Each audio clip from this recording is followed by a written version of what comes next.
Alright, we're making a little bit of progress here. It's like 2 steps forward, 3 steps back kind of thing. But I do have it all wired up, and hopefully it will work well enough to show off here. There we go. Both triggers are wired to work. So the firing trigger.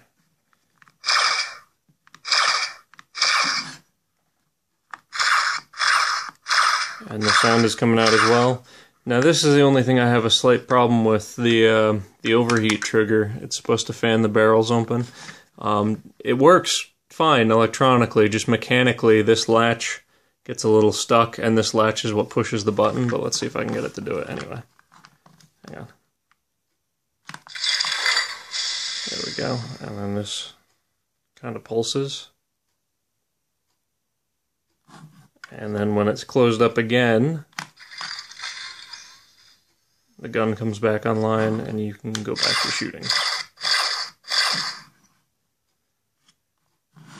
But as I said, the hook doesn't quite move as much as I would like yet. So I need to see if I can work out another way of doing this. If I were to do this again, I would probably just 3D print the entire gun from scratch so I knew what moving parts were where, because the way the Nerf gun is set up is kind of convoluted to avoid actually getting in the way of the compressor mechanism that fires the darts out the front.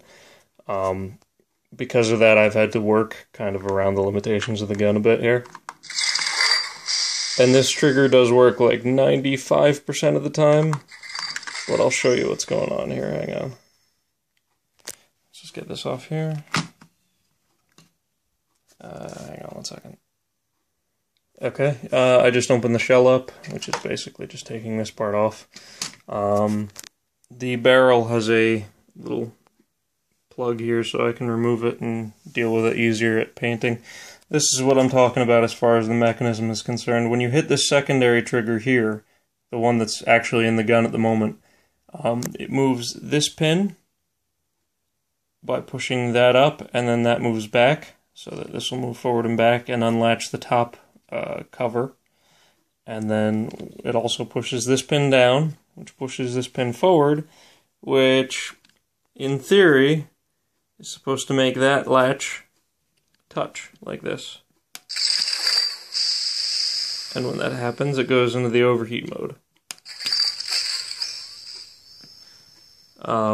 The difficulty is that this doesn't always 100% work, so I probably have to find a better switch to work with here.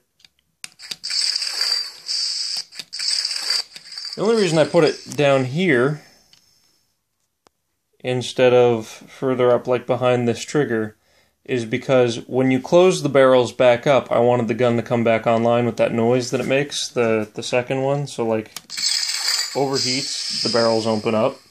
Then I wanted it to be when you close the barrels, it would make a coming back online noise. So this is the latch that moves, this part right here, when the barrels actually close back up.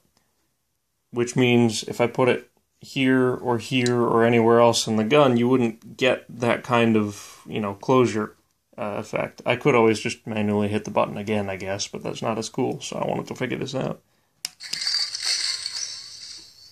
But yeah, that's where we're at right now, and like I said, I think the barrel's still hooked up. It's fairly bright. It'll stay on for as long as I hold the trigger down. And I'm still trying to work out, maybe if I double tap the trigger it'll switch to yellow or something like that, because I do have RGB LEDs in there.